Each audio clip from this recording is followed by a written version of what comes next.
دوستو، آج کی ویڈیو میں ہم ذکر کرنے والے ہیں اس واقعے کا جب یزید کی قبر کو کھدوایا گیا۔ آخر اس واقعے کی کیا وجہ تھی؟ کس نے اور کیوں یزید کی قبر کو کھولا؟ یہ واقعہ یزید کی وفات کے کتنے سال بعد پیش آیا؟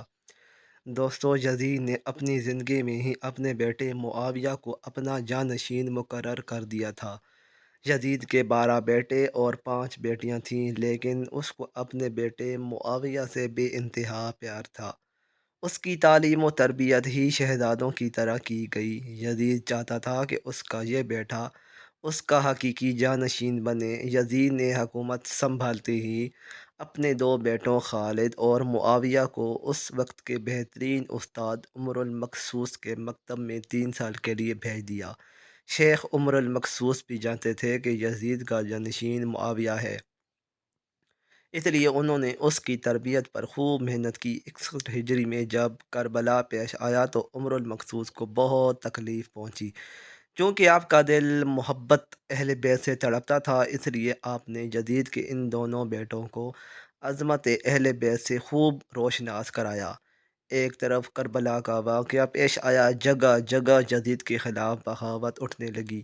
دوسری طرف معاویہ، جو یزید کا جانشین تھا، اس کی تربیت ایک سچے عاشق رسول کر رہے تھے۔ واقعہ کربلا کے تیسرے سال 683 میں یزید عبرتناک موت سے دوچار ہوا تو معاویہ بن یزید 20 سال کی عمر میں تخت نشین ہوا۔ جیسے ہی معاویہ بن یزید تخت نشین ہوا تو استاد محترم کی محنت رنگ لانے لگی۔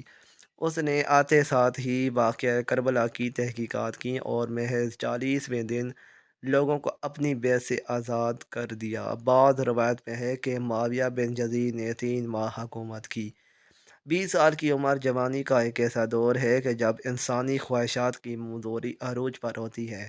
یزید کا جانشین ہونا اور پوری اسلامی مملکت پر حکمرانی کرنا اپنی تمام جائز ناجائز خواہشات کو پورا کرنے کا بہترین موقع تھا، لیکن معاویہ بن یزید نے تخت پر بیٹھتی ہی واقعہ کربلا کی تحقیقات کی اور حالات کا بہت باریک بینی سے جائزہ لیا۔ جب اس نے دیکھا کہ میرے باپ نے اسلام اور مسلمانوں کو کس قدر نقصان پہنچایا ہے تو اس نے محسوس کیا کہ وہ ایک دوراہے پر کھڑا ہے۔ حکومت کی باغ دوڑ تھامے رہے اور ظلم و ستم اور عیش و عشرت کا بازار گرم رکھے، یا تخت و تاج چھوڑ دے اور اپنے آپ کو ان ہولناک گناہوں اور دردناک عذاب سے دور رکھے۔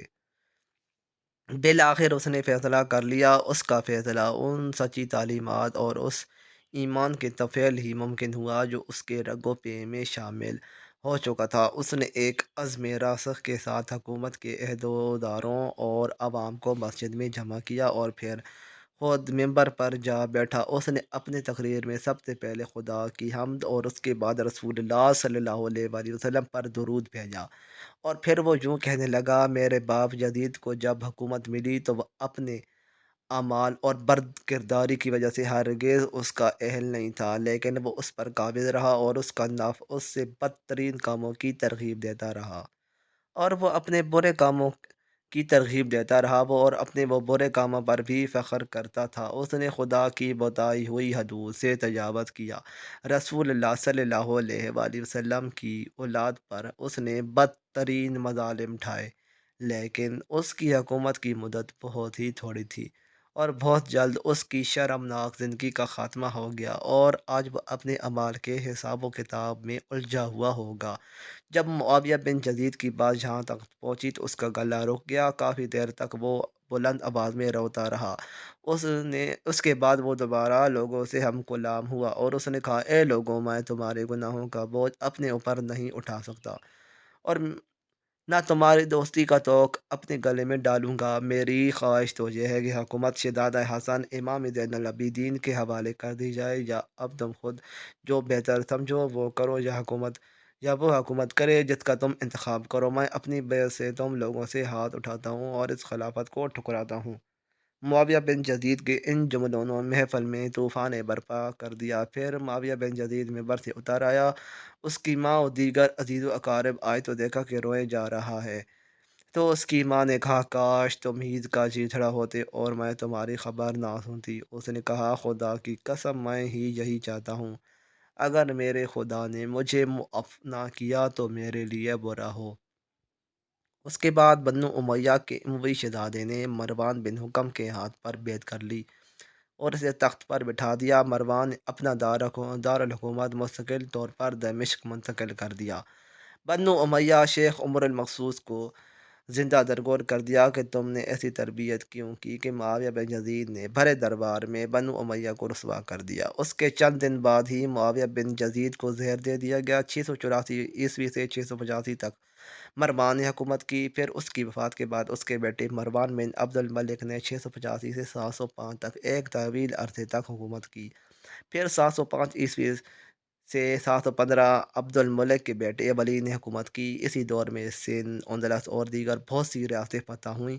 اسی کی دور میں شہزادہ امام زین العابدین کو زہر دیا گیا۔ 715 سے 717 تک ولید کے بھائی سلمان بن عبد الملک نے حکومت کی اور 1770 میں عمر بن عبد العزیز موازنہ طور پر تخت نشین ہوئے، لیکن ان کو بھی زہر دے دیا گیا۔ 720 سے 724 تک ولید بن عبد الملک، سلمان بن عبد الملک کے بھائی یزید بن عبد الملک کے بھائی سلمان بن عبد الملک نے حکومت کی، باغ دوڑ سنبھالے رکھی۔ اس کے بعد ہشام بن عبد الملک، ولید بن یزید، یزید بن ولید، ابراہیم بن ولید اور مروان بن محمد نے بالترتیب حکومت کی۔ 750 میں بنو امیہ کی حکومت کا تختہ بنو عباس نے الٹ دیا۔ بنو امیہ کا آخری حکمران مروان بن ثانی ایک انتہائی سست اور ڈرپوک حکمران تھا، جس نے خراسانی کے ہاتھوں شکست کھائی اور یوں بنی عباس کی حکمرانی شروع ہوئی۔ تاریخ کی کتابوں میں درج ہے کہ ابو مسلم خراسانی نے بنو عباس کے ابو جعفر منصور اور اس کے بھائی ابو العباس الصفا کو حکمرانی سونپ دی۔ اس طرح بنو عباس کے پہلے حکمران ابو العباس نے آتے ہی بنو امیہ کا نام و نشان مٹانے کی کوشش کی۔ بہت سے لوگوں کو قتل کر دیا گیا اور کربلا کے واقعے میں ملوث تمام کرداروں کی قبریں تک کھود دی گئی۔ اس طرح بنو عباس کے حکمران ابو العباس نے یزید کی قبر کو بھی کھدوایا اور یہ کام اس نے اپنی نگرانی میں کروایا۔ وہ چاہتا تھا کہ یزید کو قبر سے نکالے اور اس کی لاش کو سولی پر لٹکائے۔ چنانچہ یزید کی وفات کے 65 سال بعد اس کی قبر کو اس وقت کے حکمران ابو الجعفر اور ابو العباس کی نگرانی میں کھدوایا گیا۔ لیکن جب قبر کو کھولا گیا تو یہ سب دیکھ کر حیران رہ گئے کہ اس میں لکڑیوں کی راکھ، بدصورت کتے اور ایک اژدہے کے سوا کچھ نہ تھا۔ ویورز، مزید اچھی ویڈیوز کے لیے میرے چینل کو ضرور سبسکرائب کریں۔ شکریہ۔